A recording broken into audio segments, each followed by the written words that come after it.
Très bien. Alors, on se retrouve pour une soirée de mise en place. C'est une soirée de porte ouverte. Voilà, l'essentiel, c'est le message que l'on va passer. Soirée porte ouverte, on dit on peut s'entraîner à vivre entre couples, on peut s'entraîner à essayer de comprendre. Rien ne sert de courir, il faut partir à point. Alors, c'est le commencement. Le commencement il est toujours un peu dur, dans le sens où est-ce que je me sens concerné par le commencement. Voilà.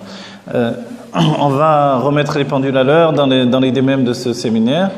L'idée du séminaire, c'est de donner un coup de main, d'aider et de permettre de mettre en place ce qui manque au relationnel du couple, c'est-à-dire la communication. Le grand problème de la génération, c'est la communication. Il y a des phrases toutes faites dans le sens de trop de communication, on tue la communication, et c'est vrai. Donc l'ennemi du couple, souvent c'est le téléphone, c'est la télévision, c'est ce que l'on appelle en psychologie des portes de sortie. C'est vrai que l'un des travaux, c'est d'éliminer les portes de sortie, mais du moment qu'on a intérêt à des portes de sortie, c'est qu'on a un intérêt en dehors de la personne avec qui on s'est marié. Voilà. Le séminaire ici, il est basé sur plusieurs aspects. L'un des aspects le plus important pour nous, dans la démarche où on le fait, c'est la compréhension divine de l'homme et de la femme. Et ça, c'est vraiment ce que l'on peut apporter en plus, d'après la Kabbalah, la Chassidut. La Kabbalah, c'est vraiment tel que Dieu a structuré l'homme et la femme, dans les racines divines. Et ensuite, la Chassidut va entraîner une compréhension psychologique. On désignera une parole du Rabbi qui est essentielle. La Kabbalah, c'est comment l'homme voit Dieu. La Chassidut, c'est comment Dieu voit l'homme. Donc, le point de différence, il est là. C'est-à-dire que par la Chassidut, on va rentrer dans la psychologie de l'homme et de la femme par la compréhension de Dieu lui-même. C'est-à-dire que on est à l'image de Dieu et d'un certain point de vue, Dieu est à notre image. C'est un jeu de langage, un miroir qui est Maïm Apanim, les panim, lève Adam, les Adam. On connaît bien cette phrase-là, c'est-à-dire que c'est un jeu de miroir et le cœur se reflète dans le cœur de l'autre. On aime celui qui nous aime ou on aime aimer celui qui me permet d'exprimer mon amour. Et ces phrases-là, elles ne sont pas en l'air, elles peuvent être dans des chansons, mais c'est des réalités, c'est vrai. J'aime aimer, j'aime être aimé, et j'aime celui qui me permet d'aimer également, et à moi, à mon tour, de lui permettre d'aimer. L'une des questions de base, on va dire en faisant le point sur le sujet du couple, c'est l'idée de base, c'est que est-ce que j'ai des problèmes personnels, et en me mariant, je résous ces problèmes personnels ou non? C'est une idée essentielle. Voilà, parce que la plupart d'entre nous, avant le mariage, on a tous eu dans notre tête, vite on va se marier, on va régler les problèmes que j'ai dans ma vie. Ma vie est vide, ma vie a des manques, ces manques sont des manques psychologiques, des manques de communication, etc. Je veux trouver l'être avec qui je vais me permettre d'exprimer ce que j'ai de plus profond dedans de moi. Voilà. Compte tenu que la communication dans le couple, elle est basée sur deux êtres totalement différents, la plupart du temps, on comprend que l'autre n'est pas là pour résoudre mes problèmes. Du moins, il n'a pas été averti que c'est pour ça qu'il se marie. Et lui, en fait, il vient se marier pour trouver une solution à ses propres problèmes, ou plutôt pour qu'on lui donne de vivre en oubliant ses problèmes. En rencontrant une vie, on va dire, sublimisée, je ne sais pas si on dit comme ça en français, une sublimale, etc. Ce qu'on veut, c'est-à-dire au-delà de la réalité. Comme si on rentre dans une scène de théâtre où c'est mieux que la vie. Mais en fait, le petit problème, c'est que c'est vrai, il y a une part du mariage qui est mieux que la vie, qui est comme une scène de théâtre où on réalise une expression des sentiments profonds qu'on n'aurait pas exprimés auparavant, mais la vie nous rattrape. La vie, elle s'appelle le loyer qu'il faut payer, la vie qu'il faut gagner, les enfants, les courses, etc., etc., les problèmes du quotidien. Les problèmes ou les moyens de vivre au quotidien avec ce qui s'appelle faire d'Irapatartonim une maison pour Dieu ici-bas. C'est vrai que le couple, on est choutafim dans cette mission-là. Voilà. Dans le sujet ici qu'on a mis en avant, alors on a diffusé un petit prospectus, il est important parce qu'aussi il réunit des sujets essentiels que l'on doit traiter. Alors la nature de l'homme et de la femme, c'est la base. On sait qu'il y a un livre qui est sorti, qui est très connu, les hommes de Vénus, les femmes de... demain. Voilà.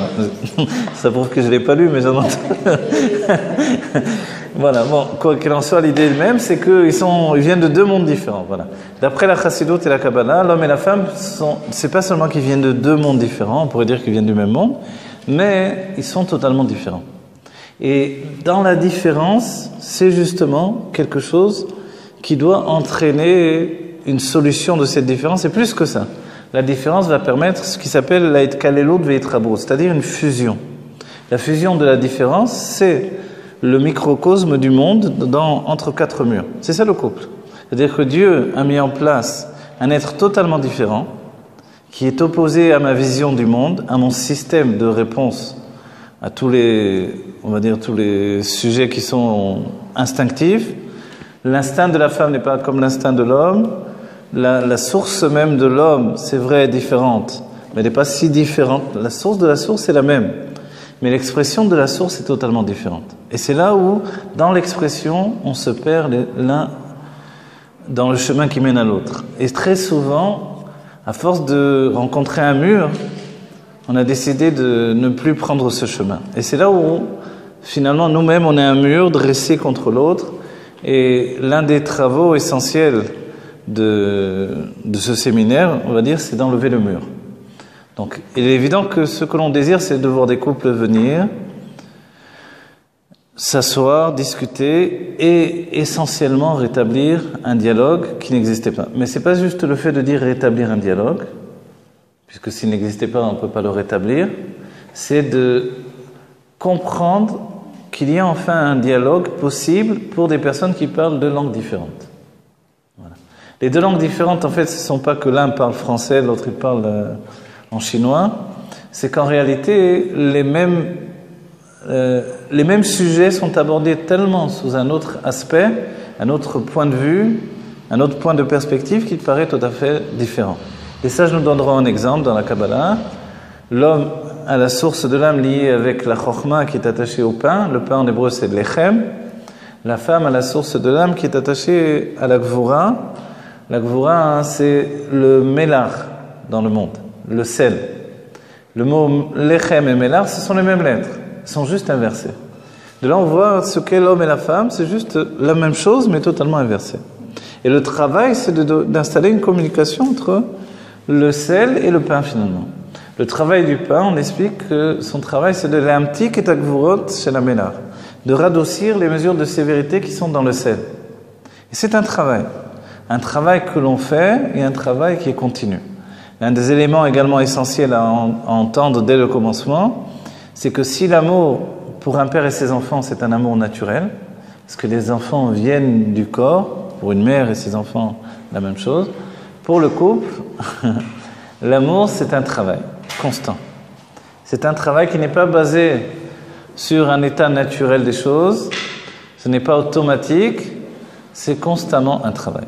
Si on ne travaille pas, l'amour n'existe pas. Vous voyez, j'ai entendu dernièrement, je ne sais plus trop d'où ça vient, mais ça a percuté dans ma tête, l'idée que le couple, c'est comme un jardin. Si on ne travaille pas, il n'y a pas de fleurs, mais il n'y a que des mauvaises herbes. En fait, c'est comme ça au quotidien. Pour avoir des belles fleurs, il faut constamment travailler. Et ceux qui s'étonnent, puisque le grand désir du couple, c'est d'avoir un amour naturel, c'est ça ce que l'on voudrait tous. Plus précisément, un amour automatique. On aimerait bien tous avoir une histoire d'amour automatique. C'est-à-dire, tout de suite... l'autre est non seulement à l'écoute, mais il vient déjà à ma rencontre. Il répond déjà à mes besoins, sans que j'ai eu à demander quoi que ce soit. Et ça, c'est presque, on pourrait dire, l'amour préhistorique. C'est-à-dire avant l'histoire du couple. Mais la véritable histoire du couple, c'est pas du tout comme ça. C'est que l'homme ne comprend pas la femme, et la femme, malgré qu'elle comprend l'homme, elle n'a pas la patience pour attendre son développement, qui est assez lent par rapport à la rapidité de fonctionnement de la femme. Voilà. Donc en fait, on est vraiment dans deux camps qui finissent par se lasser l'un de l'autre. Et c'est pour ça qu'il faut absolument installer un lien de rencontre. Et ce lien de rencontre, c'est comme une station de change, où on change en fait le langage de l'un dans l'écoute de l'autre, l'écoute de l'un dans le langage de l'autre. Et ça, c'est possible. C'est possible parce que dès que l'on comprend que c'est la volonté de Dieu, alors tout est différent. C'est le commencement.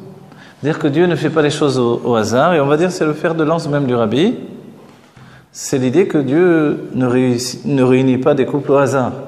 Donc il y a, de la même manière que pour une personnalité, il y a toute une histoire d'une vie qui a commencé, qui a avancé, et puis nous en un instant, c'est vrai, on veut changer une personne, on la rencontre, on veut l'éduquer en un moment, mais tu as oublié tout ce qu'il y avait derrière cette personne-là. Il y avait ses parents, il y avait ses vies antérieures, il y avait l'atmosphère de sa maison, il y avait l'air qu'elle a respiré, il y avait la nourriture qu'elle a mangée. En un instant, tu veux tout changer? C'est impossible.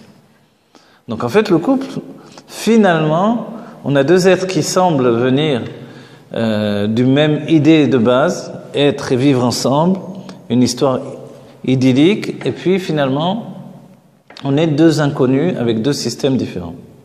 Comme nous sommes deux inconnus avec deux systèmes différents, on est obligé de comprendre que la volonté de Dieu, c'est que ces deux systèmes différents ne soient pas tués dans l'œuf.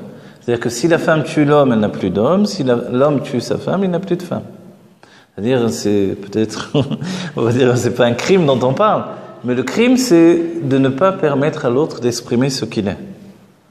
Donc, il y a une idée répandue chez les femmes au commencement du mariage, c'est l'idée, t'inquiète pas, et j'ai entendu souvent chez les femmes, t'inquiète pas, je vais le changer. Ok, peut-être que ça marche quelquefois, mais c'est un chemin long. Mais en réalité, l'idée du mariage, c'est pas de changer l'autre.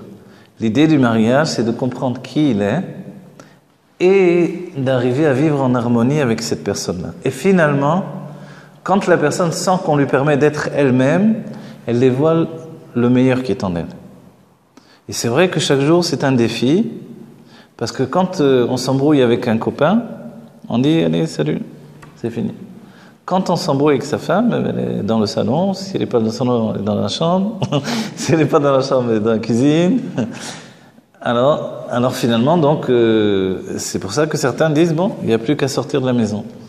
Et c'est vrai que c'est la fuite. Donc la fuite, c'est le grand problème du couple dans la génération où on se trouve. Mais la fuite, elle peut prendre plusieurs aspects. Elle peut s'appeler téléphone, elle peut s'appeler télévision, elle peut s'appeler je rêve, elle peut s'appeler, j'en sais rien, les toilettes, la salle de bain, les amis, et voilà. Donc en fait, tout ça c'est un dévoilement du problème et de la difficulté de vivre ensemble. Donc installer un bonheur au quotidien, c'est un travail. C'est un travail qui vient pas comme ça. C'est pas parce qu'on est deux personnes qui fonctionnent pas ensemble, c'est parce que l'homme et la femme ne fonctionnent jamais ensemble s'ils ne travaillent pas.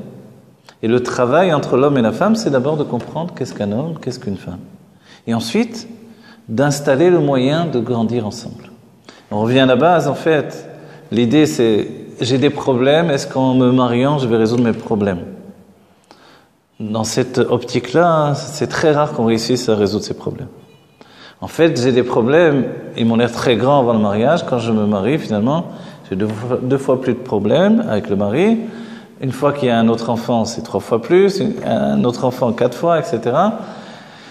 J'ai des dettes, c'est ça. Maintenant, c'est je ne sais plus combien de dettes, etc. Tout est beaucoup plus lourd. Pour le jeune homme, l'image que je donne habituellement, c'est quand un jeune homme déménage et prend un sac avec lui, il déménage.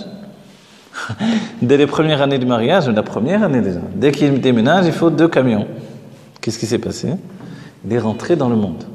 Et en fait, pour l'homme, rentrer dans le monde, c'est un moment de panique terrible. Parce que rentrer dans le monde, ça veut dire qu'il est enfermé. Et l'enfermement, pour l'homme, c'est ce qu'il y a de plus difficile. L'homme a une âme qui recherche la liberté. La femme a une âme qui a besoin de sécurité. Donc, a priori, l'un et l'autre ont vraiment 2 visions totalement contraires. Mais en vérité, ce que l'on doit apprendre, c'est installer la liberté dans la sécurité. C'est tout. Et l'homme aussi a besoin de sécurité, même si c'est quelque chose qui lui fait peur. Et la femme a besoin de liberté, même si c'est quelque chose qui lui fait peur également. Donc en fait, on voit que chacun apporte à l'autre ce qu'il a besoin. L'homme a réellement besoin de sécurité. La sécurité d'un homme, c'est de savoir que à chaque instant dans sa vie, il y a un être qu'il peut aimer. Les sages disent une phrase qui paraît d'un premier abord superficielle. Ils disent « En isha ela le yofi ». La femme n'existe que pour la beauté. C'est-à-dire que pour l'homme, il n'a une femme que pour la beauté. On va dire, franchement, les sages vont même parler du fait, et si elle n'est pas belle? Comme les sages ont dit, la Kala, elle est toujours belle. Certains disent, mais si elle n'est pas belle? En fait, elle est toujours belle. La même chose, l'homme ne se marie pas avec une femme s'il ne la trouve pas belle. C'est impossible. Donc en fait, il a besoin constamment de trouver cette beauté devant lui. Et c'est vrai que la femme, compte tenu qu'elle sait ou elle ne sait pas la plupart du temps, il faut lui dire, il faut lui apprendre qu'elle porte en elle une beauté qui satisfait l'homme au quotidien. Il a besoin de cette beauté. Comme un jardinier a besoin de voir ses belles fleurs. Avec les enfants, on est admiratif. Avec un peintre qui regarde ses tableaux. Avec un directeur d'entreprise qui regarde ce qu'il a obtenu. Un banquier qui compte son argent. Le mari a besoin de voir sa femme et de la trouver belle. Et en fait, il se peut que les autres la trouvent pas belle, mais lui, il la trouve belle. Et pour ça, elle doit, elle, accompagner, en fait, le fait qu'il ait besoin de la trouver belle. Et c'est là aussi un des grands problèmes des femmes, souvent, c'est qu'elles se font belles pour sortir. Et même quand elles sortent entre femmes, justement, elles se font belles parce qu'elles savent que les femmes se regardent entre elles, et puis c'est un instinct de se faire belle. Mais à la maison, par contre, on est plutôt discret sur le... plutôt au sport. Ok. Et c'est vrai que l'homme, quelquefois ou souvent, l'homme est vexé un petit peu. De ressentir que cette beauté, c'est toujours pour l'extérieur, et ça ne lui est pas donné à lui. Donc en fait, il a besoin.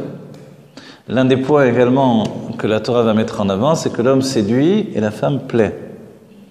Plaire, c'est féminin, dans le sens c'est mekabel, c'est recevoir une influence, mais c'est déjà dans la petite fille, elle a envie de plaire.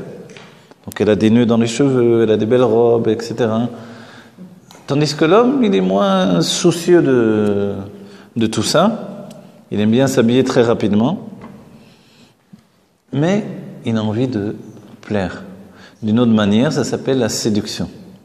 Il y a le fait de plaire de manière passive, c'est féminin, et le fait de plaire de manière active, c'est la séduction. Et les sages diront que l'homme, c'est lui qui recherche sa femme, parce que finalement, il a en lui un côté actif. Ce côté actif, s'il est tué dans le sein du quotidien du couple, par le désir de sécurité de la femme, en fait, dès qu'il s'éteint ce côté actif, ce désir de plaire, l'énergie du couple s'éteint également.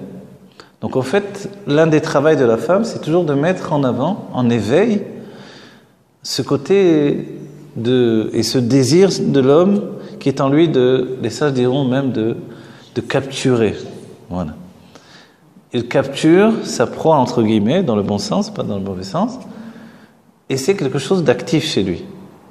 Et en fait, la femme qui pense qu'elle n'a plus besoin maintenant qu'elle est mariée, c'est automatique chez les femmes de penser comme ça, elle n'a plus besoin maintenant qu'elle est mariée de mettre ses charmes en avant, puisqu'il a choisi, donc voilà, c'est terminé. En fait, c'est un tort. Compte tenu que l'amour automatique n'existe pas. Que l'amour naturel, quand on parle de l'amour de Roméo et Juliette, il ne faut pas oublier qu'ils se tuent à la fin de la pièce. C'est pour ça que l'amour reste éternel. Mais en fait, un amour qui doit rester éternel, tel que le Rabbi le dit, le Rabbi dit, on ne s'aime pas parce que on vit ensemble, alors on s'aime. C'est-à-dire que le fait de vivre ensemble, c'est ce qui va grandir l'amour du couple. Donc en fait, a priori, c'est le fait de se côtoyer. Mais c'est vrai qu'à force de se côtoyer, on s'use également. Il y a l'usure du quotidien. Et l'usure du quotidien, Dieu a installé des systèmes. Comme le fait que la femme ait un marzor, et que ce marzor dure une période, et que c'est une période de séparation, et ensuite on se retrouve. C'est vrai que c'est pas facile pour les nerfs. L'homme a automatiquement un côté d'en vouloir à la femme, parce que ça se passe dans son corps à elle. Les hommes, quelquefois, avec une extrême grossièreté, deviennent méchants par rapport aux femmes, comme si c'est elle qui avait voulu la chose. Mais en fait, c'est Dieu qui a installé ce système qui est difficile à vivre, il faut le dire. Mais en même temps, c'est un système qui sauve le couple de la monotonie. Donc en fait, ça veut dire qu'il peut y avoir une monotonie. C'est-à-dire qu'on ne peut pas toujours éveiller de soi-même le désir, mais quand il y a une séparation, alors le désir est éveillé. Et ça, c'est quelque chose que Dieu a mis en place pour une grande partie de la période du mariage, pour de nombreuses années. Et ensuite, quand on dépasse cette période-là, c'est-à-dire que c'est installé suffisamment d'amour commun pour continuer à vivre sans passer par ces périodes de séparation. Donc c'est une avancée et c'est mieux. Puisque quand même la souffrance occasionnée par ces séparations constantes, c'est pas une chose facile à vivre. À moins d'avoir des enfants constamment ou de passer dans des systèmes spéciaux. Mais Dieu a installé ce système. Donc on voit que Dieu installe le fait de séparer pour réunir. Donc en fait, il y a dans le couple un côté de se séparer pour se réunir. C'est-à-dire que quand on met en avant l'intellect, on se sépare quelquefois dans les sentiments pour mieux se réunir ensuite. L'un des points que le Rabbi a mis en avant dans l'idée du Shidur, donc la rencontre pour se marier, c'est une rencontre spécifique dans le monde religieux. On rencontre une personne une fois, deux fois, trois fois, on décide de se marier. C'est vrai que c'est extraordinaire, parce qu'on se marie avec un parfait inconnu, qu'on a rencontré 3 fois. Dans le monde non religieux, ça existe aussi, mais on l'a connu beaucoup plus longtemps avant de décider de se marier.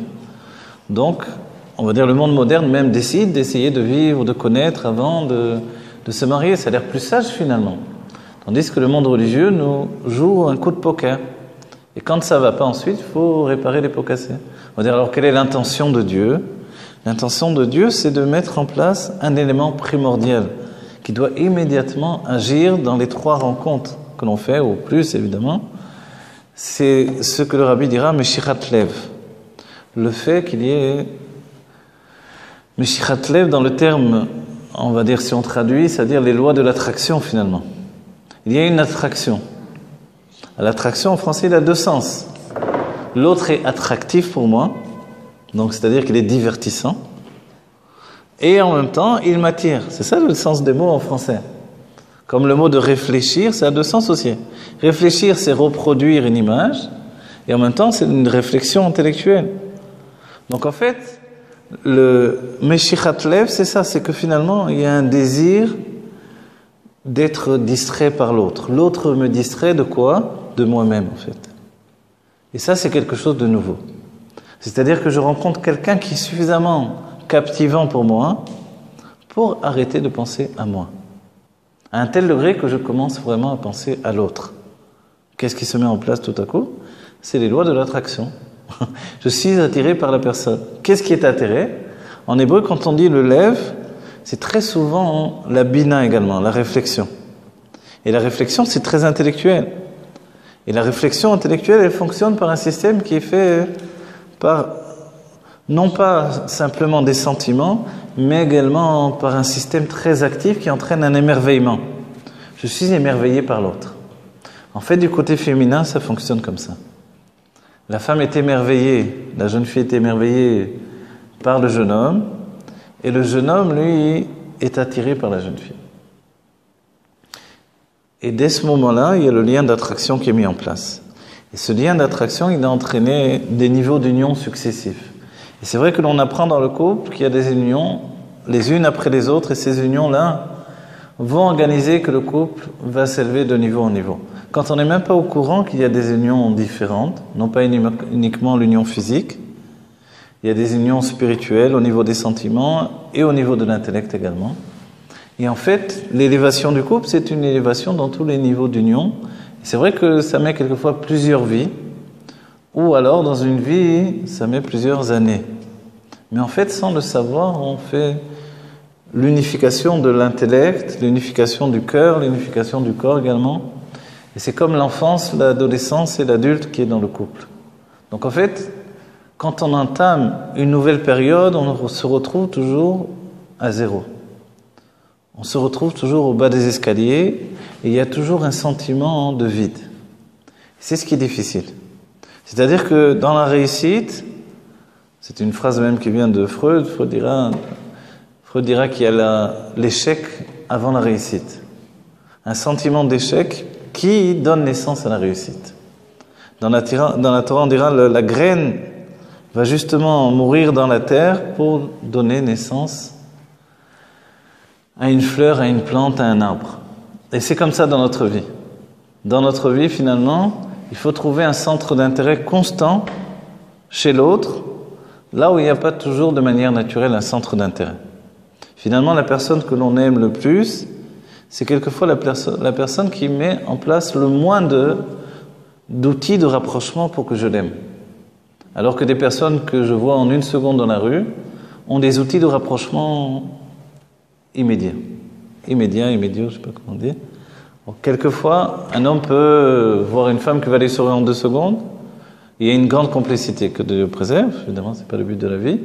Alors qu'avec sa femme, cette complicité n'existe plus. Voilà comment l'homme va se diriger quelquefois à l'extérieur. Donc en fait, il y a un travail. Établir un lien et une complicité constante. Et pour ce faire, il faut, le terme de la chassidoute, c'est faire anachat atzmuto. Anachat atzmuto, c'est-à-dire, d'un certain point de vue également, mettre son orgueil de côté. Se découvrir, se mettre à nu devant l'autre. Se mettre à muer, se mettre à nu devant l'autre, c'est le plus difficile dans notre vie.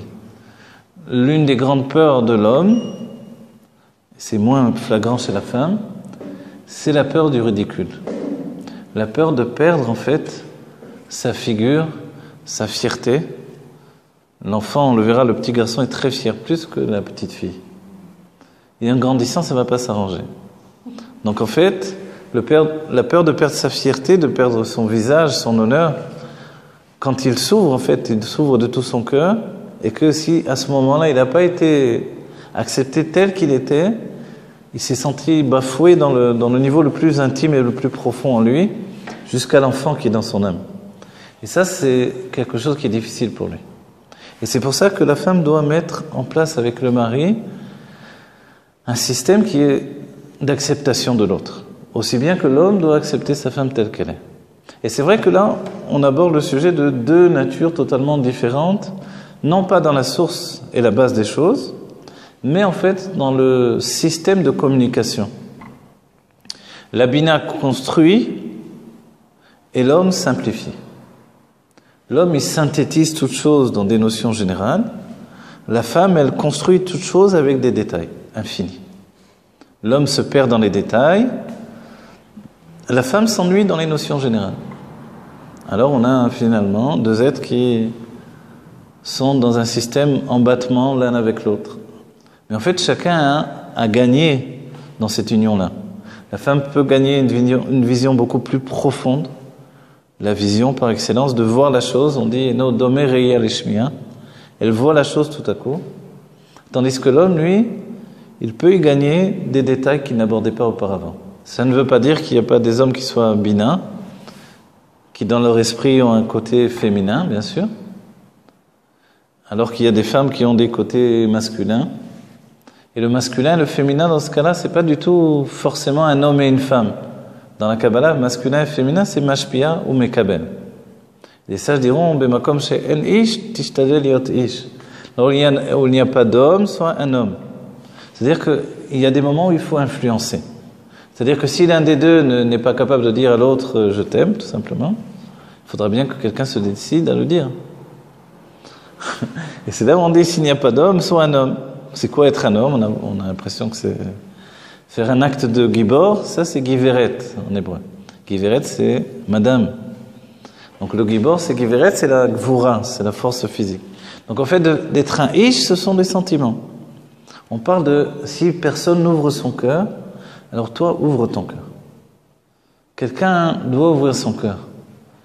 Et c'est vrai que quand on ouvre véritablement son cœur, on se met à nu devant l'autre, et que cet autre-là, c'est Dieu qui me l'a mis en face pour vivre avec lui, alors l'autre donne son cœur également. Même s'il est gêné, même si c'est pas naturel, il va se sentir finalement en confiance. On est en confiance quand on livre un secret. Donc finalement, ce que l'on découvrira dans les couples, et c'est l'une des facettes du couple, la déception de l'un ou de l'autre, c'est surtout le côté féminin qui est déçu par le côté masculin. Alors la déception nous prédispose à une vie beaucoup plus entière, plus grande, plus profonde, une vie dans l'âme divine, non pas dans l'âme animale uniquement. L'âme animale, elle veut obtenir, l'âme divine, elle veut donner. Or, finalement, on a toujours l'impression que je suis le seul à donner. Des 2 côtés, on a cette sensation-là. Même si peut-être que la femme se dit, l'homme ne donne rien, et pourtant, il a ce sentiment qu'il est le seul à donner. Et la femme se dit, c'est toujours moi qui donne. Donc en fait, ce sentiment, il est toujours partagé. Et comme il est partagé, chacun a l'impression qu'il remplit tout l'espace. Par exemple, quand on s'occupe de la maison, on s'occupe des tâches du quotidien, alors il y a toujours cette phrase qui vient, aide-moi, je ne peux pas te faire tout seul en fait. C'est-à-dire que même quand on travaille à deux, très souvent la personne ne sent pas qu'elle est accompagnée. Parce que la manière de faire de l'autre est tellement différente qu'elle a l'impression qu'elle est la seule à faire. La femme a une manière d'agir qui est très, on va dire, axée sur le côté actif et le côté panique. Elle panique par exemple avec les enfants, avec le ménage, avec la vie. Elle prépare les choses 50 ans à l'avance et l'homme, ça le stresse de devoir se stresser à l'avance, alors autant se stresser au dernier moment. Et voilà, on met un grand coup et on fait la chose. Donc le système est totalement différent. Donc l'un déstabilise l'autre dans sa confiance en lui, et l'un doit toujours tranquilliser l'autre. Et c'est ces moments-là où il y a toujours de l'électricité dans l'air. Ces moments où il y a souvent en fait des disputes. Les disputes dans cette optique-là, ce ne sont pas des mauvaises choses, ce sont des expressions également qui sont importantes. On ne peut pas vouloir un couple de personnes qui ne s'expriment jamais. Il vaut mieux se disputer et s'exprimer que de se taire. Le silence, c'est finalement comme les églises chez les goïms. C'est comme un tombeau. On arrive là-bas, personne n'ose parler, ou les bibliothèques municipales, personne n'ose parler. Mais le couple, c'est pas ça. Le couple, c'est l'expression. Et c'est pour ça l'idée même de ce séminaire, c'est de planter chacun face à ses, on va pas dire responsabilité, c'est un mot qui fait peur, mais face à ses possibilités. En fait, on ne doit pas attendre de l'autre qu'il fasse ce que je dois faire. On doit attendre de l'autre qu'il soit lui-même et que tous les deux on fonctionne avec ce que l'on est réellement. Bravo. Chacun fonctionne avec notre nature et finalement en fonctionnant avec cette nature, on peut véhiculer la richesse que je transmets à l'autre. Je transmets une richesse personnelle. Cette richesse, c'est un cadeau. Et la plupart du temps, j'ai peur de la montrer. J'ai peur d'être critiqué, j'ai peur qu'on découvre que c'est moi qui suis comme ça.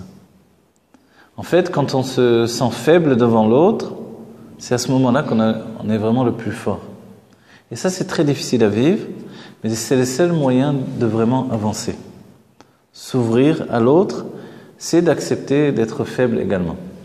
Et être faible pour l'homme, c'est de sortir de son monde secret.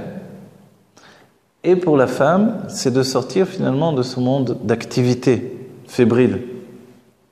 Et il y a un côté chez la femme qui fait que si elle n'est pas en action, en fait, elle a l'impression qu'elle meurt. Et l'homme, lui, c'est plutôt quand il est en action qu'il a l'impression qu'il meurt. Donc en fait, il faut vraiment trouver un système pour organiser la vie éternelle dans tout ça, dans le couple. Et la vie éternelle, elle est cet équilibre des deux. C'est-à-dire que la femme doit apprendre à lâcher prise, arrêter de vouloir tout organiser, tout cloisonner, tout enfermer, tout limiter. Et l'homme, lui, doit accepter également de rentrer dans les limites qu'elle lui impose. Mais il faut trouver un juste équilibre entre les deux. Voilà, j'ai dit pas mal de choses, évidemment, c'est juste, on va dire, la base même de compréhension de tout ça. Il y a énormément à comprendre, énormément à mettre en route. Le couple, c'est un livre ouvert qu'il faut écrire. On ne peut pas attendre que faire des couples, on dit pour Dieu, c'est plus difficile que d'ouvrir la mer. On va dire, mais pour Dieu, c'est pas difficile d'ouvrir la mer. En fait, ouvrir la mer, c'est justement de faire que la mer du côté droit et la mer du côté gauche se trouvent l'un face à l'autre, et puis ils ont laissé un espace entre eux. Cet espace, c'est l'espace de communication. C'est-à-dire que personne ne s'est annulé en réalité. Les deux communiquent. Et l'espace de communication permet d'avancer. On dit que non seulement vous pouvez marcher sur la terre, mais imaginez, vous ouvrez la mer, vous mettez les pieds dans l'eau. Alors il n'y a plus d'eau, il y a de la terre, mais la terre elle est boueuse. Vous mettez un pied, vous enfoncez, vous êtes dans des sables mouvants. On va dire non. Ce qui s'est passé, c'est que Dieu, non seulement il a séché le sol, mais il a mis même des dalles par terre. Donc on a avancé, il y avait des arbres fruitiers qui avaient poussé. C'était magnifique, c'était le Gan Eden, on était dans la mer. Et on est rentré dans la mer pour pénétrer. Et le langage par rapport au couple, ça veut dire que vraiment, à ce moment-là, quand on ouvre la bouche et on communique, finalement, on a un terrain d'entente. Ce terrain d'entente, il met en place justement une compréhension qui est basée sur une différence établie. Et lorsque l'un et l'autre acceptent la différence, c'est là où on dévoile véritablement de l'amour. Et si on ramène les choses au commencement, lorsque finalement on avait ce qui s'appelle Meshichat Lev, on était en une attraction pour l'autre, qui était fasciné par cette personne qu'il découvrait, et on avait un attrait pour l'autre, on avait envie d'être ensemble, de se revoir, parce qu'on avait envie de s'oublier soi-même et de devenir un peu l'autre également. Et c'est ça le secret, c'est que petit à petit, l'un devient l'autre. L'homme devient la femme devient l'homme. Vous savez, c'est comme, quelqu'un m'a dit, il y avait un concours de le maître et son chien. C'est pour rigoler. Et puis il y avait un concours des maîtres qui ressemblaient le plus à leur chien, ou le contraire, je ne sais pas. Mais on dit que les couples finissent par se ressembler également. En fait, comment ça se fait? On donne un autre exemple, on dit que les chassidim ressemblent à leur rabbi, par exemple. Certains disent, en te voyant, je vois le rabbi. On dit, ouais. Mais quoi qu'il en soit, cette ressemblance, qui peut s'établir sans qu'on ait le même physique, évidemment, c'est que quelque chose a fusionné. Voilà. On expliquera d'après le Zohar, c'est vrai que l'union a entraîné une fusion profonde, on l'étudiera profondément, et puis finalement, l'âme s'est conjuguée. Pour dire les choses telles qu'elles sont réellement, l'homme va rarement comprendre sa femme, mais la femme a tous les outils pour comprendre l'homme.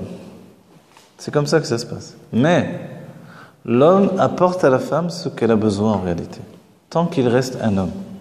Seulement, il faut savoir qu'est-ce qu'un homme. La femme donne à l'homme ce qu'elle doit lui donner.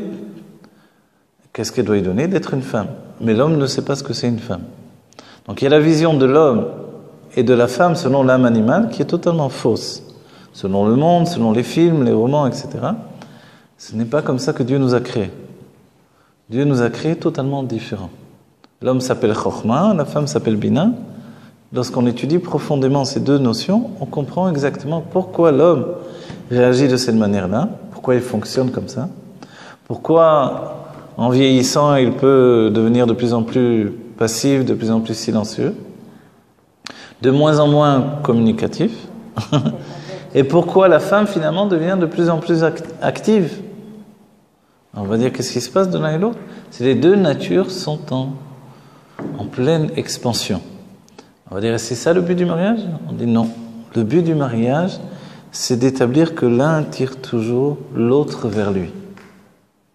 Et il le fasse avec tous les arguments. Tous les arguments qui sont vraiment une attraction. L'un doit être toujours une attraction pour l'autre, et l'un va vers l'autre, et ainsi il y a une communication qui s'installe. Bon, voilà. On a mis un peu en avant des éléments, quelques éléments, mais en réalité c'est infini, tout ce que l'on doit étudier. Et d'après la vision de la Torah, de la Chassidoute et de la Kabbalah, c'est pas que je viens convaincre la personne de dire viens, reste avec elle, ça vaut le coup, etc. Viens, reste avec lui, tu vas voir, c'est pas un mauvais homme, etc. C'est pas du tout le but, c'est de recommencer la vision de l'un et de l'autre selon la manière dont Dieu nous a créés. Ça me permet, moi, en tant qu'homme, de me comprendre, que la femme en tant que femme se comprenne, et de comprendre comment l'autre a un rôle à jouer, et comment finalement il va y avoir une fusion de ces deux natures totalement différentes. Et c'est possible, et c'est pour la différence que Dieu nous a installés ensemble. On peut très bien être ami avec un ami des années, tout va bien, mais en fait on n'est pas si différents. On dit, les sages disent, enfin c'est une phrase d'égoïsme même, qui se ressemblent s'assemblent. Il y a une phrase qui dit, des sages disent, dis-moi avec qui tu es, je te dirai qui tu es. Maintenant, dans le couple, c'est pas du tout la même chose. C'est pas parce que je suis avec cette femme-là que je suis comme elle. Non, je suis avec elle, mais je suis différent. Et pourtant, on a un domaine de vie dans lequel on vit ensemble. On a une même racine d'âme qui fait qu'on est fait pour fonctionner ensemble. Ah, mais c'est pas facile. Ce n'est pas facile. Et personne n'a dit que c'était facile. Mais est-ce que c'est possible? Oui, c'est possible. En fait, la vie, ce n'est pas facile, mais c'est possible, et le bonheur, c'est un travail. Donc quand on veut être heureux, il faut travailler pour ça. Quand on veut être riche, il faut travailler pour être riche. Quand on veut être riche spirituellement, il faut travailler beaucoup. Quand on veut être riche dans le sens de Osher, avec Aleph, avec Ain, dans les deux sens, c'est-à-dire le bien-être, ou d'être riche tout simplement, il faut travailler. Voilà. On souhaite à chacun de faire ce travail. Voilà, donc c'est une invitation. On a mis aujourd'hui en place donc cette journée porte ouverte. La porte est ouverte dans les deux sens. Et voilà, on souhaite que très très vite, donc on puisse commencer ce séminaire d'études. Il est pour chacun.